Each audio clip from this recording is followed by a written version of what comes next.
since you first came out. I've Yeah, supported you since you was at Fountain Valley. I've known you for forever, man. man, for And 10 years. yeah, man, you've grown a lot, man. Like your music just keeps getting better. Have you taken it a lot serious now? Is that what that I is? would say like a lot more serious and a lot more dedication towards it. You know what I'm Okay. saying? Like when you like 17, you start making music. Like you don't have money. You don't kind of know your wave or what you're trying to talk about. You just know you want to rap. So now I kind of know what what focus group I'm trying to touch Okay. more and more. You know? And it was also in that period, like you were still playing ball too. Of course, And we did come up at the same time in like the OC like music scene. for And sure. I was still teetering on playing ball too. And Of course. radio, like it'll still be there.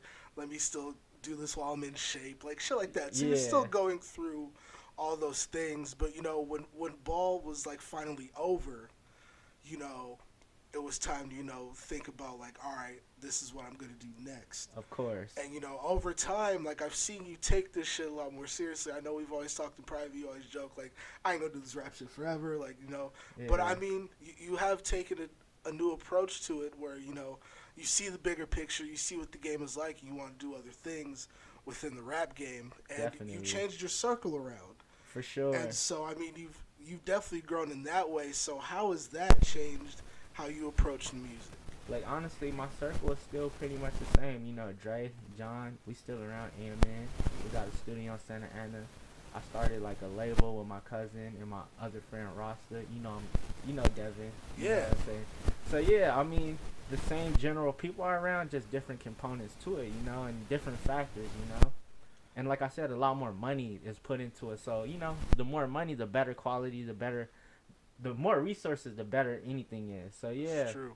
so that's where the growth is coming in at. So I see a lot of that, and people take you more serious the more consistent you are. So I'm one of the people that's like big on catalog. Like it might not hit today, it might hit 2 years from now, it might hit 3 years from now, and Yeah. that's how I always thought have a bigger vision than just the right now. I feel it. I feel it. So there's definitely a plan long term as far as the catalog and with AMN. For sure, Because I mean, all you guys are putting your separate projects out. Dre's doing his thing, Johnny's doing his thing, you're doing your thing, for and sure, it's three different sounds, but the group still sounds very cohesive. It's kind of like how Cash Money was in the early days, for where sure, Wayne had his sound, Juvie had his sound, BG had his thing going on. bro. Them is huge inspirations. So like that's exactly how I feel. That's what I tell them, all the time. Like we like Cash Money. Like we all do our thing, but like at the end of the day, we all come together and we're brothers. I talk to them every day, every single day, literally, Hmm. for the last 7 years. So a lot has changed, but a lot has been solidified, if I could say the least. I feel that. So we talked about growth in your music. The last couple years, I feel like an artist doesn't reach his pinnacle, like reach their peak or like reach their creative high until they go through things in For life. sure. And we're all young, and we all do dumb shit growing up, or just haven't really lived life yet. Um, you've been through some things, man. For sure. Yeah. We've all had our heartbreaks and shit. We've Yeah. all had things happen to us, and that opened up your other creative side too, because you started. You went through that Drake phase, man. Nah, yeah. I mean, it's funny because I'll be at the crib and I listen to like Brett Fayez and P&D. My homies are like, "What the fuck? Like, why we not listening to some other shit?" I was like, "Man, come on, man." Like Snow Allegra, Giveon, a lot of shit like Hey, that. man. So it's like, I feel like that phase is like more adult too. The Hmm. party phase is like, how long are you gonna party for? I mean, you can party for the rest of your life, but like that real heartbreak and talking about something that everyone can somehow relate to. Heartbreak doesn't have to be in like a relationship. It could be in sports. It could be Yeah. in life in general. A lot of shit disappoints you that a lot of people don't understand. That could be heartbreaking. So yeah, I went through that phase for sure. And a lot of music, a lot of great music comes through that pain. And Mhm.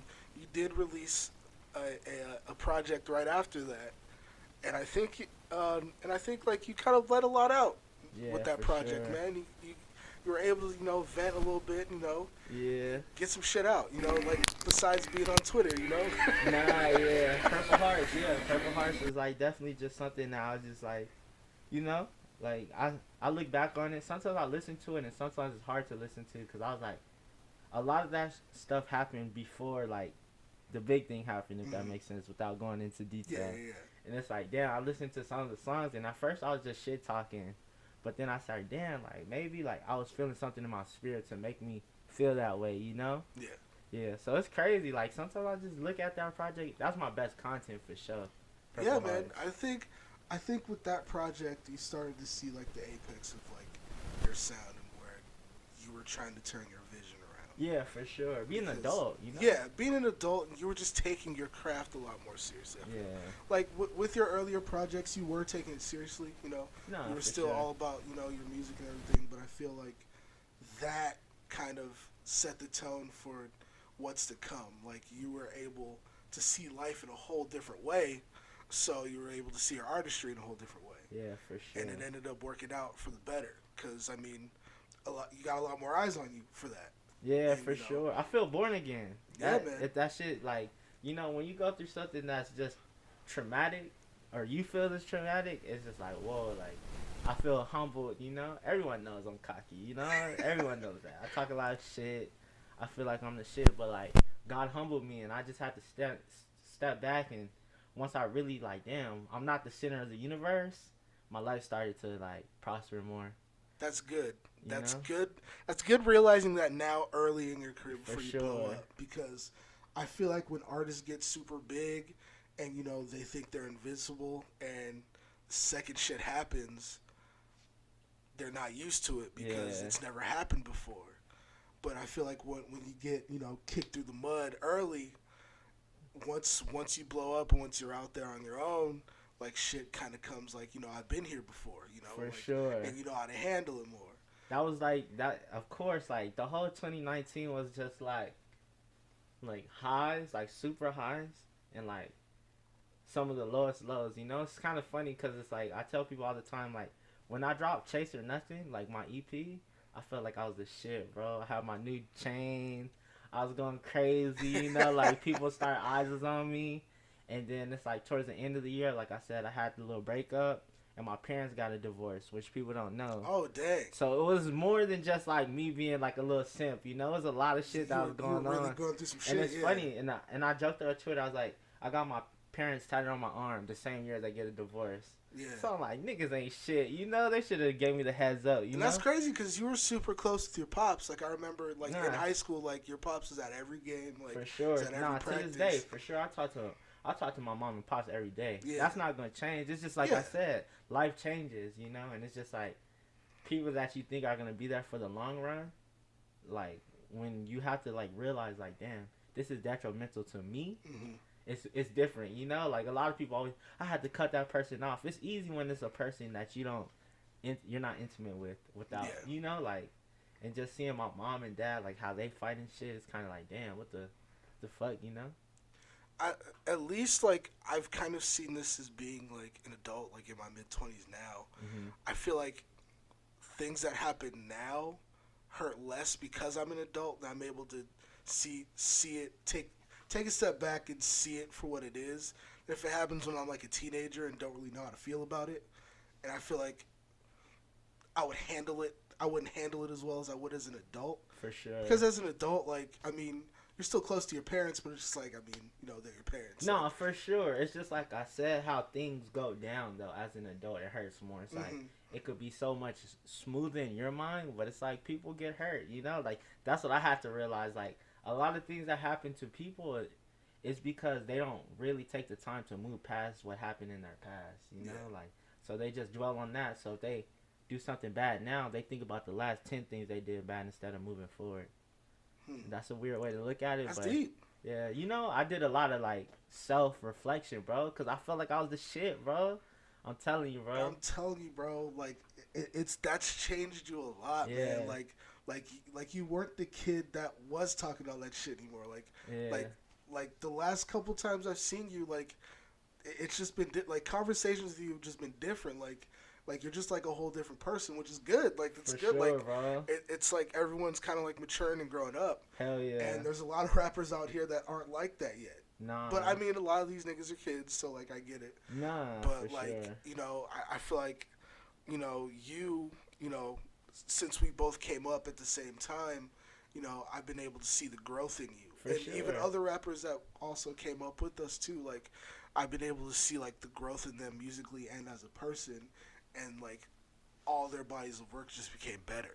Yeah, for sure. It's like I said, with time too, you kind of just be like, okay, I'm I'm not gonna just focus on the get money, fuck bitches part. Maybe I just put a little more into this, a little more into that, because the essence of music is, you pop grease, but you do want to give some type of message that people can take and be like, okay, like they're doing more than the typical rapper, Yeah, starter kit. yeah.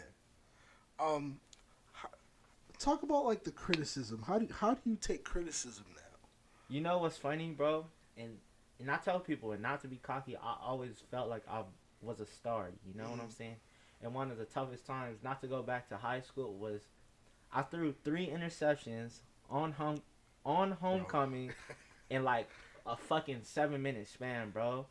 So since that point, like criticism doesn't really hurt me. Like I don't know, like because like I know like with music, you put it out to the world to criticize. I'd Mm-hmm. rather a person have something negative to say than not know who I am. If That's that true. makes sense. I'd rather have a billion dislikes than a person be like, well, I never heard of this person. And that's crazy too because I mean you bring that up, and that was for some reason that was just such a big fucking thing. Like that shit was in the paper. Like, Nah, yeah, it was huge. It's crazy. Like that was another humbling moment in my life where I'm just like, I felt like the shit, bro. I'm a junior. I'm at a poppin' ass high school, Buena Park High School, and we lose to a team that like wasn't really that good, like in Troy. I remember, bro. yeah, but that's also crazy because as you went through something in your music and your music got better, you went through that shit in high school, went to Fountain Valley, and became the nigga there. Nah, So yeah, like, it almost comes full circle that when you go through something, it's it's not about how you fall down; it's about how you get up. yeah, adversity, Adversity, and it shows your resilience, man. Yeah, your real And character, bro. you could have easily went to another school and tried to do the same shit, and it didn't work. For sure, But you evolved, you changed positions, you figured out what you needed to do to be successful, and it worked. for sure. And you did the same thing with your music. Yeah, You went through a phase, then you turned around and figured out what you needed to do, and you made it work. And even with the brand, even with AMN, like that's even changed a lot too. Because I remember even at first, like you guys like the mob, and it was kind of just like we're about to take this rap shit over. But now, like all you guys have like figured it out. Basically, I nah, wouldn't say for figured it out, sure. but We like, refined it, like you hmm said. We more just like I said, like I have my label too, Global Gypsy Records. Just like I said, AMN is always gonna be like to me like near and dear, bro. I'm gonna get a Bonaparte. I'm gonna get an AMN tattoo, a Bonaparte tattoo too, but on my shoulder soon. So it's like AMN is just like I said, any means necessary, and I just think anyone can apply that. Like we're gonna get it by any means, and it's like it's crazy to see like John grow in the music. It's crazy to see Dre grow in the music, and we have other members too. We have AK, we have Ricky, we have Fumar, we have Mixer, producer. So it's like to me, like as long as you're growing, you're progressing. Once you start like not being super stagnant, and that's what I think what happened too. I was so stagnant in life that when something hit me, I was like, oh, like like I yeah, have to change, bro, like because it shook me away more. When you're stagnant and it's a change. It rattles you a lot more than if you're moving around. yep. You know what I'm saying. So that's what I think I had to do for sure for myself.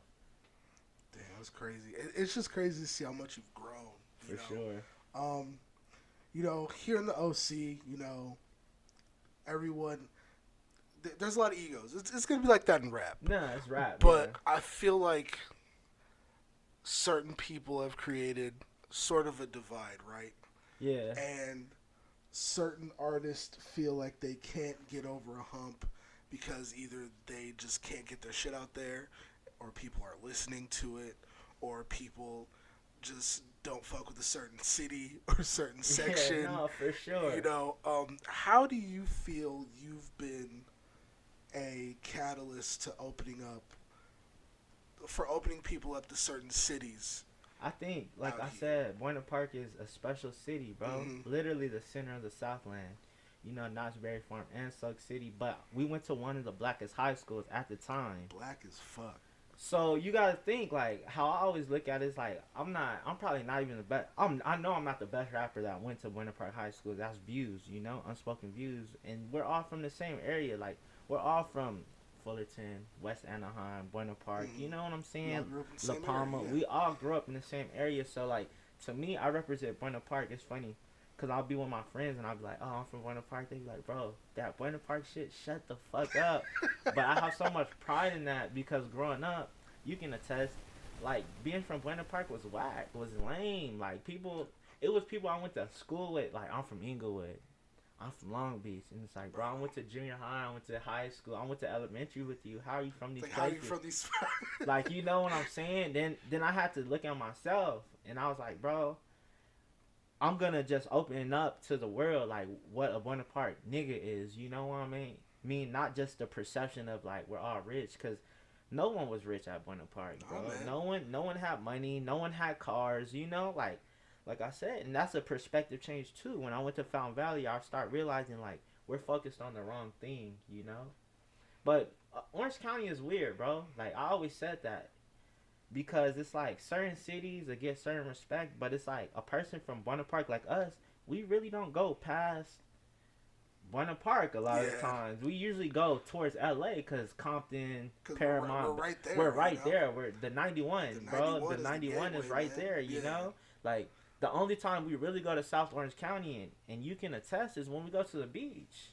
When we go right down Magnolia to fucking Huntington Beach, and that's it. Yeah, that's about like, it. We don't really...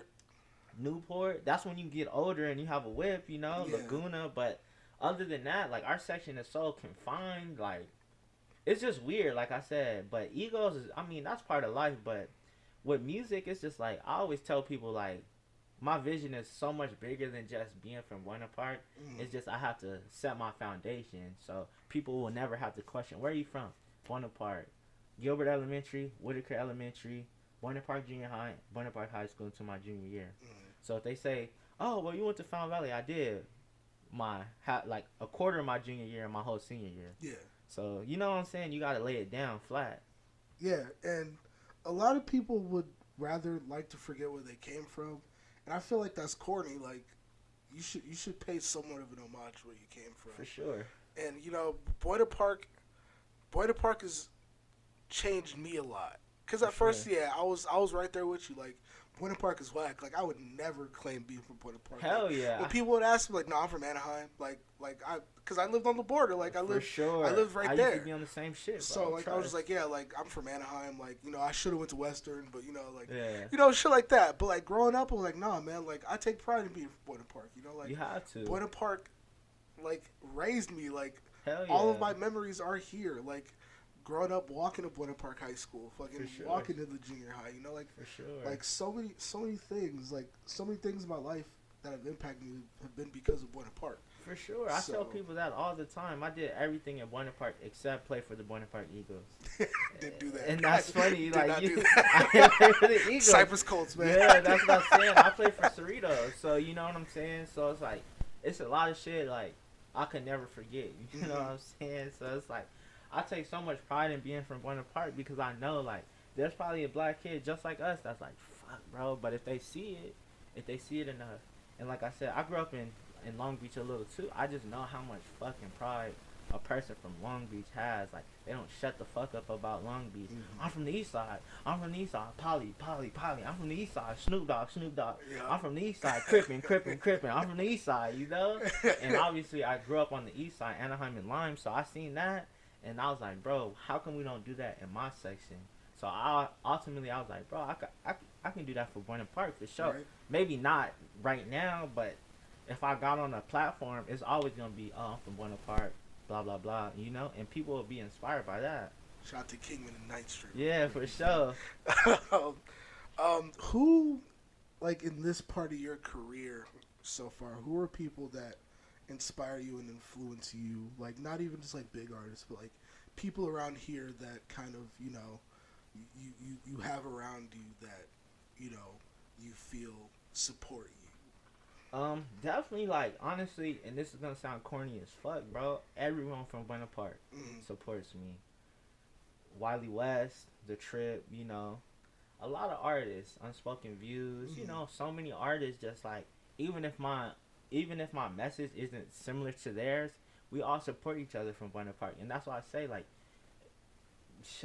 Hippie, you know, Byron, you know who Byron is. So Byron. it's like all of the homies really support, and I do the same with them. But like in terms of like Johnny Double F, bro, I remember like this is a couple months ago. He was like, bro, you gotta get fly, bro. You gotta get fly. You look dusty, and he was like, bro, you're wearing an XL, bro. You could wear a medium. And I was like, I'm not wearing a medium. I'm wearing a large, you know. But I'm only like 5'3", so you know what I'm saying. He's like, bro, the XL, and I'm just like, all right, I'm gonna wear larges, and you know, I changed my whole wardrobe. And Dre Coltrane is like a mentor. He really taught me how to rap. You feel me? Like, I remember being 17. Like, his ex girlfriend lived like literally like a mile from me, so we used to walk from Fountain Valley, and I used to, not even a mile, like a quarter mile, and like he taught me how to rap, and it's crazy, bro. Like, them is my brothers for life, for real, Drake you can know? spit too, bro. Oh yeah, Dre's the GOAT. Like, he just, I don't know, he's just a cool, you know, mellow dude. It's crazy. He is, bro. He's one of the chillest niggas I've ever met, bro. Yeah. Like,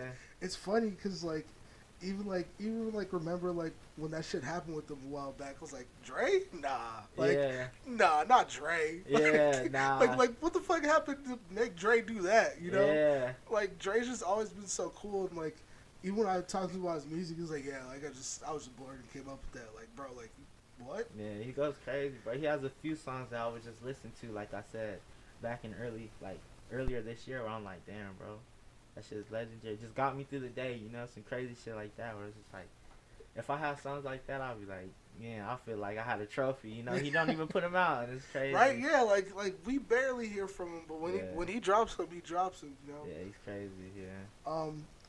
Like I said earlier, man, it's crazy to see how much you've grown, man. I'm excited for this project to come out. Some of your, it's legit your best work, dude. Like, for sure. Like, even like on first listen, I was like, oh shit, like you can tell like how much you've grown and how much you take it serious now, man. Mm-hmm. And I applaud you, man. You like a little brother to me, man. Like, you know, we literally bro. grown up together, man. Hell yeah, bro. Like, I never forget, bro. Like I said, my freshman year in high school, I think you were a junior, right? Correct. Yeah, I was a junior, yeah. And bro, you were just like, who the fuck is this nigga? I had a yellow Under Armour. Yellow I played for Cerritos, yep, you know? Yellow Under Armour. With one sleeve. That's how cocky I was. They got the craziest knee brace I ever seen a quarterback wear, bro. It's fucking stupid. It's just like, you always been my brother. Always cool, you know? Yeah, man. And I've always seen your vision, man. And it's dope to see, you know, where you've come from. Where we've both come from, man. For like, sure. fuck, like, I was doing this shit at the crib, bro. Nah, yeah, that's what I'm saying. But that's why I fuck with the vision. I fuck with people's visions and not the outcome. Because what if the outcome is not the same? You gotta fuck with a person's vision. A vision can be refined. Exactly. An outcome, that's just gonna be the outcome for right now. Whatever it is, you know? Yeah, man. Your family, you always welcome to come through, man. True 100 listeners is my boy Travis Chase. Hot Boy 3. Listen to it on all you know platforms where you get your music at. Support this man. Support the mob. This dude is doing big things. Orange County, repping Buena Park to the fullest. I mean, there's like 5 of us from Buena Park in the music scene. You know, it's crazy. Yeah. You know, we had my boy Crow Crooks on the last episode. You know, he's from Buena Park. You know, we got Views. We got my man Chase. You know, we got the Trip. That's about it. I mean, you got me.